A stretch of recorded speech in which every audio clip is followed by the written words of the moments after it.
السلام عليكم ورحمة الله وبركاته أصحابتا qaaliga marka la soo dhawaada baryahan waan kala mashquulnay hase ahaatee insha Allah waxaan bilaabi doonaa koorsiyo cusub oo ay ka mid yihiin probability statistics and machine learning oo aynu isticmaali doono R Python iyo SQL insha Allah tacaala sidoo kale waxaan bilaabi doonaa 3D printers maanta casharkeena wuxuu ku saabsan yahay object oriented waa su-aalna lasoo weydiiyey oo ahayd bal Soomaali maku sharxi kartaa waxay ku kala duwan yihiin waxay yihiin class iyo object iyo encapsulation inheritance polymorphism abstraction and waxaan ku dari doonaa inference as well ayaan ku dari doonaa haddii ilaah raxmaankeeda laakiin bal Soomaali maku sharxi karnaa video kuu dheeraanaya marka class iyo object oo qurata ayaynu maanta ka hadli doonaa hase ahaatee intaynaan casharka gudagelin waa inaad fahanto kombiyuutaradu gebigooda waxay ku shaqeeyaan waxa la yidhahdo transistors transistorskuna waxa weeyaan threshold baad ayaad samaynaysaa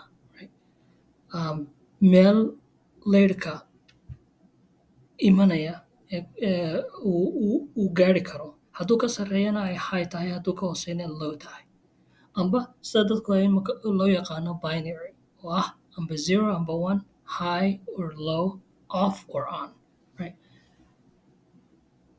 sababta saa loo yeelayna waxa weeyaan kombiyuutarka gebigiisuba transistoradu waxay suurtageliyaan waxa la yidhahdo logic gates logic gateska sida and nand nor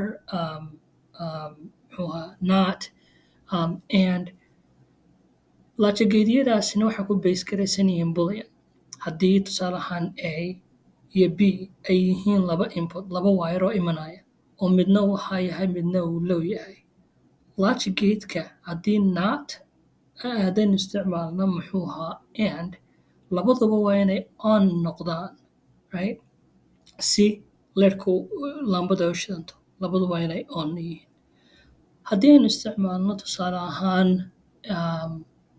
maxay ahayd aynu isticmaalno or right or gate haddaynu isticmaalno or gate laba wire markii laba wire oo dabsida ay yimaadaan on leyrhkaas wuxuu shidmayaa haddii tusaale ahaan midkood amba labadooduba ay shidan yihiin soo tusaale ahaan marka aad ku nooshahay laba dabaq haddii dabaqa hoose aad ka baktiin kartid leyrhka xagga sarena aad ka baktiin kartid markaad xagga sare joogtid aad kii hoose baktiin kartid right markaad xagga hoose joogtidna kii sare aad also shidi kartid macnaheedu waxa weeyaan waxaad haysataa or kolba kii halkaad joogtid ayaad ka on garayn kartaa amba aad ka furi kartaa aad ka shidi kartaa leyrhka tusaale ahaan oo kale haddaba dadka program garaya marka ugu horeysa waxay ku qoraan waxay select garayaan waxay ku xidhan tahay waxay qabanayaan amba game bay develop garaynayaan ay samaynayaan amba waxa weeyaan website bay samaynayaan amba waxa weeyaan Arduino Uno amba microprocessor bay program garaynayaan amba ha noqoto waxay doonayaan inay sameeyaan luuqad ku habboon waa inuu qofka horta dalbado uu doorto tusaale ahaan scripting languageska sida Python iyo JavaScript iyo right markaad dooranaysid waxaad ku dooran kartaa luuqaddu ma compiled ba mise waxa weeyaan interpreted language compiled iyo interpreted language waxay ku kala duwan yihiin execute fileka aad marka tusaale ahaan aan program computerka kusoo download garayo right haddii aanu ahayn cross platform waayo operating systemsku way kala duwan yihiin Microsoft waa Windows Linux baa jira OS baa jira right haddii interpreted language ay tahay computerka haddii marka isticmaalaysid ma execute garaynayo execution fileka ma samaynayo laakiin waxaa samaynaya meesha aad computerka aad ku isticmaalaysid marka luqadu waxay u qaybsamaan interpreted languages amba compiled languages markuu qofka deetana uu luuqadii uu doonaya ku habboonayd applicationka uu sameynayo ku habbooneed markuu doorto amba Ara ha noqoto amba Haskell ha noqoto amba Go ha noqoto amba Python amba JavaScript amba PHP amba C Sharp amba luqad waxay doontaba ha noqotee markuu qofku doorto waxa uu sameynayo iyo luqadda ku habboon deetna wuxuu qofku doortaa environmentka amba IDE-ga amba waxa weeyaan iyo text editor-ka uu doonayo inuu code ku qoro codeka markuu qoro waa la compile gareeyaa haddii library package ay la socdaan instructionkaaga amba waxa weeyaan codekaaga ay la socdaan deetna waxa linkerkaa lagu ku linker gareeyo wixii package aad u baahnayd marka sidaa intaasi dhacdo waxaa loo bedelaa muxuu ahaa assembly language-na waxay usii bedeshaa machine language-ku dadkii berigii hore waxaa lagu bahalayn jiray binary markii dambe waxaa loo bedelay hexadecimal haddana assembly language iminkana waxaa soo luuqaday aynu maanta aragno 200 gaadhayo luuqadood oo midba wax ku wanaagsan yahay binary macnaheedu waxa weeyaan waa amba hal amba zero right on or off waa binary marka waa based two based weeyaan haddii hexadecimalna waa 16 base and sida decimal ay u tahay 10 base 10 waayo tusaalahaan haddaan ku idhahdo 123 waxaad odhan kartaa waa hal lagu dhiftay 100 loo geeyey 2 lagu dhiftay 10 loo geeyey saddex lagu dhiftay hal right 123 waayo waa powerku wuxuu sii kacayaa mar walba 10 hal 10 100 1,000 saas oo kale right okay so applicationkii aynu doonaynay baynu identify garaynay waxaynu luuqadii aynu doonaynay bahalaynay text editor-kii aynu doonaynay baynu aynu jeclayn amba Sublime ha noqoto amba Atom ha noqoto amba muxuu ahaa Notepad++ ha noqdo wuxuu doonaba ha noqdee ayaad dooratay kabacdi waxaad dooratay deetna waad compile garaysay saasaad codekaaga ku qortay right haddaba berigii hore assembly language-ku luuqaduhu waxay u kala qaybsamaan functional sidii aynu nidhi amba waa scripting amba waxa weeyaan marka la compile garanayo amba waa compiler amba waa interpreter marka la qoraayo waxay u kala qaybsamaan functional languages amba waxa weeyaan object oriented languages functional languagesku waa procedural languages marka bal waxaan uga jeedaan ku tuso waxaan qoray code yar halkan waxa weeyaan waa Linuxyo marka haddii aad doonaysid tusaale ahaan haddaad haysatid Windows aad haysatid oo doonaysid inaad other operating systemada kale sida Linux iyo OS aad isticmaashid waxaad download garayn kartaa virtualbox deetana distributionka doonaysid aad ku isticmaali kartaa marka Debian baan ayaan applicationka ugu qoray marka bal aynu eegno waxa functional languagesku ay kaga duwan yihiin luuqadahan kale ee sida Python iyo PHP iyo la yidhaahdo object oriented languages right bal sababta aan uga doorbidno aynu eegno passwordkii baan ilaawano okay let's try okay kasoo qaad let's clear gareekan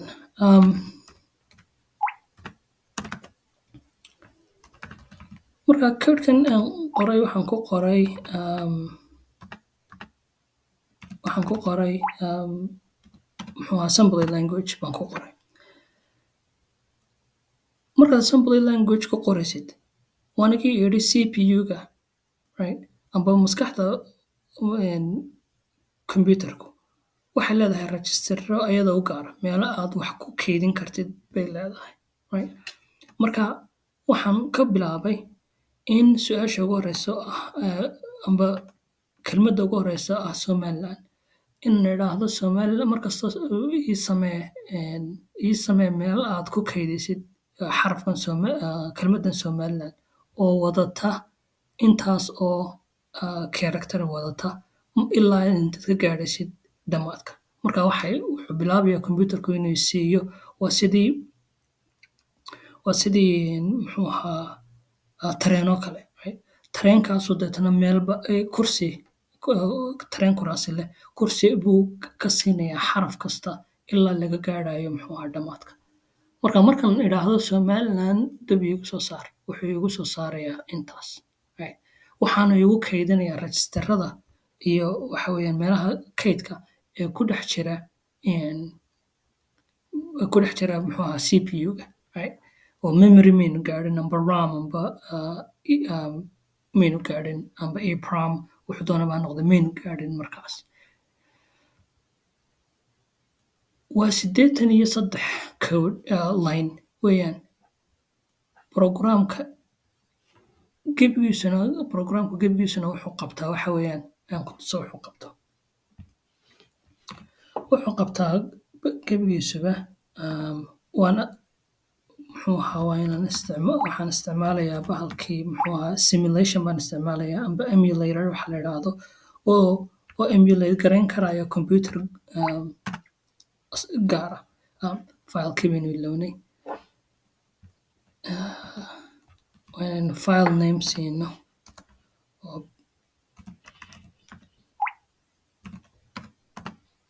okay waan compile gareeyay pin marka gebigiisaba programku wuxuu odhanayaa Somaliland ma jeceshahay hadduu qofku yidhaahdo haa amba yes waxaa odhanayaa walaalaynu nahay. Haddii uu yidhaahdo maya wuxuu odhanayaa waad ku mahadsantahay jawaabtaada. Haddii uu wax kala taabtana wuxuu odhanayaa waa inaad dhinac qaadato, right? Applicationka yar intaa leeg ayaa wuxuu qaatay wixii allaaliya wixii code aad arkaysay buu qaatay, right? Wixii code aad arkaysay ayuu qaatay. Marka muhiimadda ay leedahay object oriented language waxa weeyaan in waxaasoo dhan inkastoo sida arkaysay tusaale ahaan uu leeyahay jump, right? oo loop garaynayay ilaa inta uu kelmadda ka dhammaynayo tusaale ahaan oo kale uu loop garaynayo jump aynu leenahay oo comparison uu leeyahay wax uu laba shay isbarbardhigi karo oo haddii mid sax yahay uu meel kale ku jump garayn karo tusaale ahaan functionada noocaasa isagoo haddana programka assembly language leh ayaa haddana ay qaadatay 80 iyo dheeraad. Marka sababta aawadeed baa waxaynu u samaynay waxyaabaha object oriented language oo halka 80 iyo dheeraad ka qoraysid line laga yaabo inay igu qaadan lahayd 4 line in gebigiisaba ku qoro programka intaa leh. Haddaba classku waa maxay? Classku gebigiisaba waa sidii adiga guriga oo kale, right? Gurigu wuxuu ka kooban yahay daaqado, albaabo, dad ku nool. Guriga waxaa loo isticmaalaa waxa weeyaan in la seexdo. Marka wuxuu leeyahay attributeska oo property-ga ah. Wuxuu kaloo leeyahay functionska oo dee wixii lagu falayay, right? Tusaale ahaan anigu bani aadan baan ahay, right? Magac baan leeyahay, indhaan leeyahay, lugaan leeyahay, right? Alxamdulillahi rabbil caalamiin. Sidoo kale waxaan leeyahay waxyaabo aan qabto. Waan hadlaa, waan seexdaa, waan khuuriyaa marka like functionaduna waxaa la yidhahdaa wax qofku uu qabto, right? Attributeskuna waa wuxuu qofku yahay. Marka waxaan ahay bani aadam, waanan neefsadaa, waanan hadlaa, right? Kuwaasina waa functions marka. Marka gurigana daaqaduu leeyahay, albaabuu leeyahay, kuwaas waa attributeskiisii, right? De waa la seexdaa. Dadku waa hooy weeyaan gurigu, right? Taasina macnaheedu waxa weeyaan waa functionska uu leeyahay. Marka waxaanu samaynaa class yar oo Somaliland la yidhaahdo constructor baynu samaynay. Constructorkana macnihiisu waxa weeyaan reer Somaliland muxuu ahaa tusaale ahaan ka soo qaad in reer Sheekh Saxaaq tahay, right? amba gobol aad ka timi. Reer Somaliland waxaa lagu noqonayay ayaa constructorku yahay tusaale ahaan. Waa simple example, right? functionkana waxa weeyaan sidee aynu ku check garayn karnaa inuu qofku reer Somaliland yahay. Classkeena waa intaas, right? U fiirso oo kana waa function amba method, kana waa constructor. Labaduba waxay ku dhex jiraan classkan la yidhaahdo Somaliland. Sababta aan saa ku leeyahay waxa weeyaan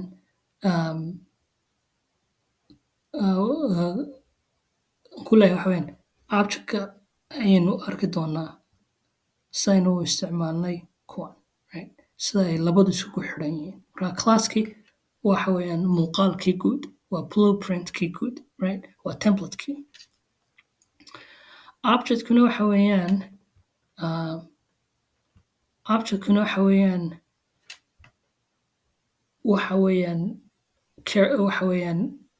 qof.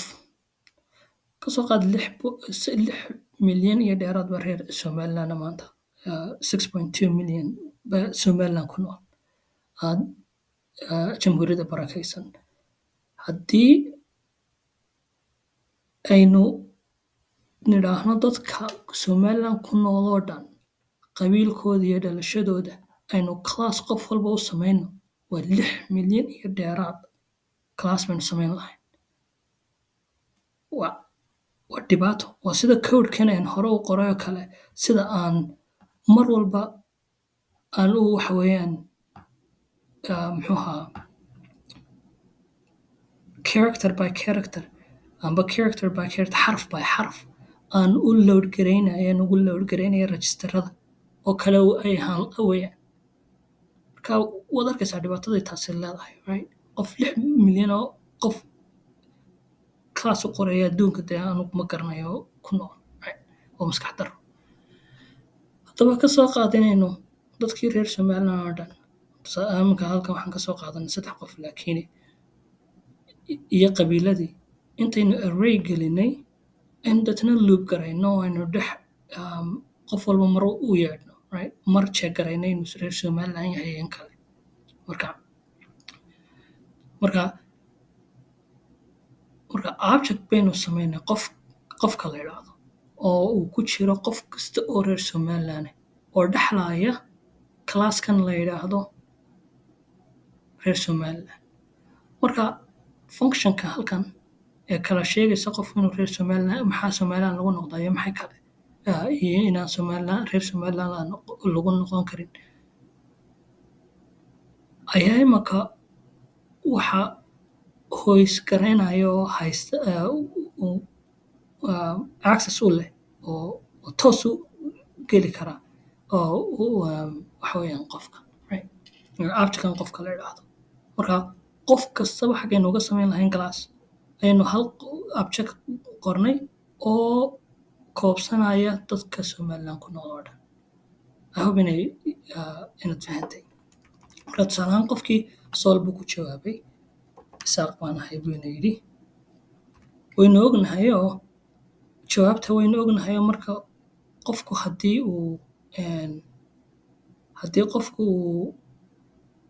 haddii gobolku uu gobollada Somaliland yahay, qofkuna uu qabiiladii British Protectorate Somaliland uu reerihii deganaan jiray yahay, dadna wuxuu waa inuu yidhaahdo jawaabtan oo glasskeenu uu sheegayo oo ah halkaas dhalashadaada iyo qabiilkaaga inaad Somaliland tahay iyo haddii kale aad iqaamad u baahan tahay inaad dalka ku joogtid, right? Isaaq aynu idhaahno waka reer Somaliland waxaa lagu noqdaa inaad u dhalatay kuna dhalatay, right? Ku dhalatay una dhalatay. Marka qofkani Sool buu ka yimi waana reer Sheekh Saxaaq.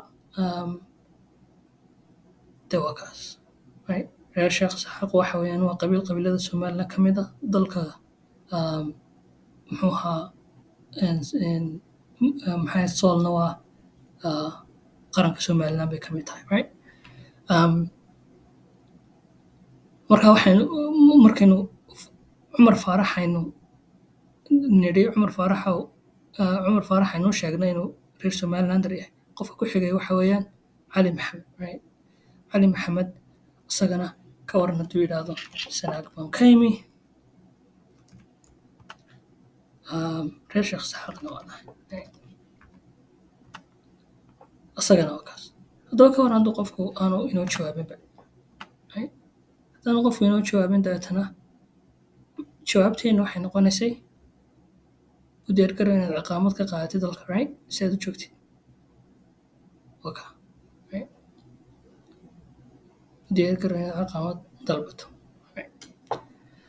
insha allahu tacaala waxaan ka hadli doonaa galaas ku xiga haddii kale videoga dheeraanaye waxaynu ka hadli doonaa encapsulation, waa iyaduna aad u muhiim ah. waayo encapsulation tusaale ahaan waxa weeyaan haddii tusaale ahaan sharciga somaliland lagu go'aansado inuu qofku reer somaliland yahay in kale, haddaynaan doonahayn inaan dadka aragno encapsulation mayaan samayn karnaa, right?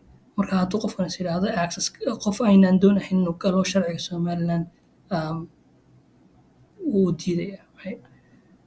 waa encapsulation. marka encapsulation uu adiga arkay capsulka kiniinkan capsulka la yidhahdo dawadu dhexda kaga jirto dee dahaarka sare ayaa ilaaliya dawada, right? saasoo kale weeyaan kan inheritance-ka isaguna waxa weeyaan dee ilmaha iyo aabihiisa oo isdhexlaya, right? marka ilmuhu wax kastoo aabihii uu lahaa uu yeelanayaa marka laga soo reebo tusaale ahaan hadduu aabihii dhakhtar ahaayo kale, right? sharcigii uu aabihii dhakhtarka ku noqday dee ma helaya ilaa isaguna dhakhtarnimo uu dalbado. marka kaasna waxaa la yidhaha constructorka mooyaane waxa kaloo dhanna ilmuhu uu aabihii waxa weeyaan uu ka dhexli karaa.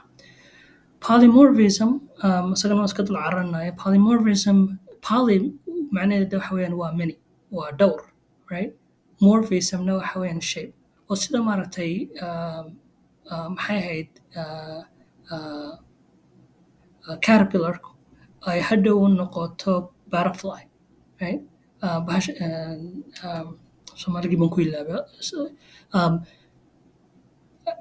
ay hadhow inay morphism intay dhex marto ay u noqoto butterfly ay u noqoto ayaa waxa weeyaan aynu code aynu samaynay ayaa waxaynu u bedeli karnaa muxuu ahaa method kale. tusaale ahaan aan ku siiyo way adagtahay sida afkeena loogu sharaxo laakiin ka soo qaad class baynu samaynay la yidhaahdo gobollada somaliland oo dhan, right? gobollada somaliland oo dhan haddaynu isleenahay gobol kastaaba tusaale ahaan isaguna wuxuu sii leeyahay galaaso gooni ah, right? waayo gobol kastaba maayar gooniya buu leeyahay, barasaab gooniya buu leeyahay, waxaasoo dhan buu leeyahay, right? haddaynu galaasyo isaga u gooniya samayno halkii aynu hadhow u samayn lahayn tusaale ahaan gobolka marooda jeex, like, right? gobolka marooda jeex, gobolka sool, gobolka sanaag saa aynu ugu samayn lahayn, right? aynu midba mar object u yeeri lahayn ayaa objectyadii mar aynu wala yeedhanaa galaasyadii, aynu u pass garaynaynana wixii allaaliya wixii ay u baahnaayeen. marka tusaale ahaan markii kani waa object, right? object oo galaaskana gobol ah, right? haddii aynu I'm sorry waxa weeyaan waa classyadan ka mid ah, right? haddii markaa aynu galaasyadan doonayno, right? togdheer 6dii gobolba waa inaan mar halkan ku qorno 6 gobol aynu halkaa ku qorno caqli dar weyn taas, right?